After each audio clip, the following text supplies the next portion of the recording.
The first time my father laughed. I was 24. I heard you're looking at houses. He looked around the dinner table. You? Buying a home? Even my younger sister laughed. Mom smiled sympathetically. Oh, sweetheart. Maybe start with a small apartment. A house is a little ambitious. Everyone chuckled. I smiled politely. I'll figure something out. Dad shook his head.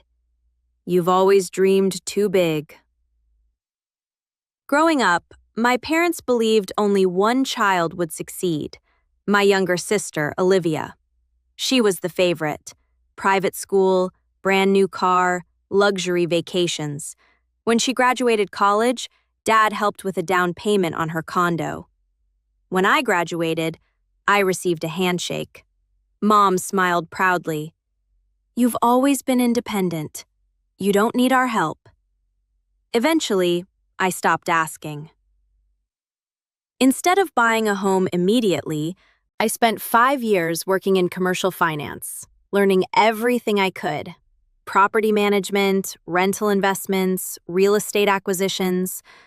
While my friends upgraded their lifestyles, I quietly saved. Every bonus, every commission, every extra dollar. People thought I was struggling. The truth? I was preparing.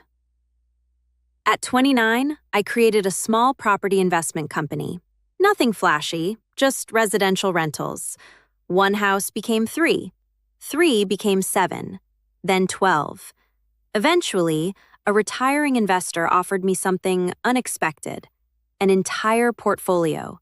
28 rental homes. It was the biggest decision of my life. I bought every one of them. Because my company operated through an LLC, almost nobody knew I owned them. Tenants dealt with a property management company. Rent went to a management office. My name appeared nowhere, exactly how I wanted it. 2 years later, my parents decided to downsize. They sold their large family home. Dad proudly announced at dinner, "We've found a beautiful rental." Much less maintenance, Mom smiled. It's in a wonderful neighborhood. Olivia looked impressed. The landlord must be rich. Dad laughed. Probably. I quietly asked, what street? Mom told me the address. I almost dropped my fork. I recognized it immediately. House number 1847. One of mine. I kept eating, said nothing. A week later, the lease agreement arrived in my management dashboard. New tenants, Robert and Linda Foster, my parents. I stared at the screen, then laughed softly. Out of nearly 30 homes, they had rented mine, without having the slightest idea. For the next 18 months, everything stayed normal. Rent always arrived on time, maintenance requests were rare. My parents constantly praised their mysterious landlord. Dad said, "Finally, a landlord who knows how to run property." Mom agreed. We've never been treated so well. Every time, I simply smiled. Then, one Sunday afternoon, Dad called unexpectedly. "Emily, I need a favor." "What happened?" "Our landlord wants to inspect the house." "We'll be out of town." "Could you meet the property manager instead?" I looked at my calendar. The inspection had already been scheduled. By me. I smiled. "I think I can arrange that." Because, in less than 48 hours, my parents were about to discover who actually owned the home. They insisted I'd never be able to buy. The inspection was scheduled for Tuesday morning, 10 a.m. My parents left a spare key with the property manager. Dad texted me. "Thanks for helping us." "Just let the inspector in." I smiled at the message. "I will." At exactly 10, I pulled into the driveway. The property manager greeted me. Good morning, Miss Carter. I nodded. Let's begin. She unlocked the front door. We walked through every room. Kitchen, living room, bedrooms. Everything looked spotless. My parents had taken wonderful care of the house.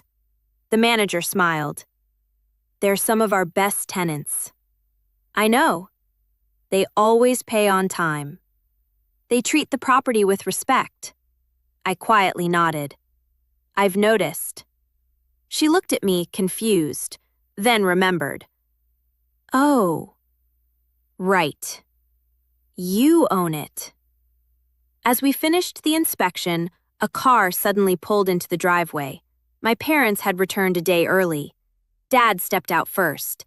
He smiled when he saw me. Emily. You're still here. Then he noticed the property manager standing beside me. And you must be the inspector. The manager smiled politely. I'm the property manager. Dad extended his hand. Robert Foster. She shook it, then turned toward me. Ms. Carter. Everything looks excellent. I'll send the inspection report this afternoon. Dad frowned. Ms. Carter? The manager continued. Would you also like me to approve the new landscaping budget? I nodded. Yes. Go ahead. Dad looked from her to me, then back again. I'm sorry, he laughed awkwardly. I think there's been some misunderstanding. The manager looked confused. What misunderstanding? My daughter doesn't work here. She smiled politely. No. She owns the property. Silence. Complete silence. Mom slowly stepped out of the car. What happened? Dad pointed toward me. They think you own this house. The property manager gently corrected him. We don't think that. She does. She opened her tablet. Property owner, Carter Residential Holdings, LLC. She looked at me. Managing member, Emily Carter. Mom's face went pale. No, Dad whispered. This house belongs to you? I smiled softly. Yes. For almost 3 years. Nobody spoke. The only sound was the wind moving through the trees. Finally, Dad quietly asked, Then, you've been our landlord the whole time? Yes. And you never told us? I shrugged gently. You never asked. Mom looked around the beautiful front yard. Tears filled her eyes.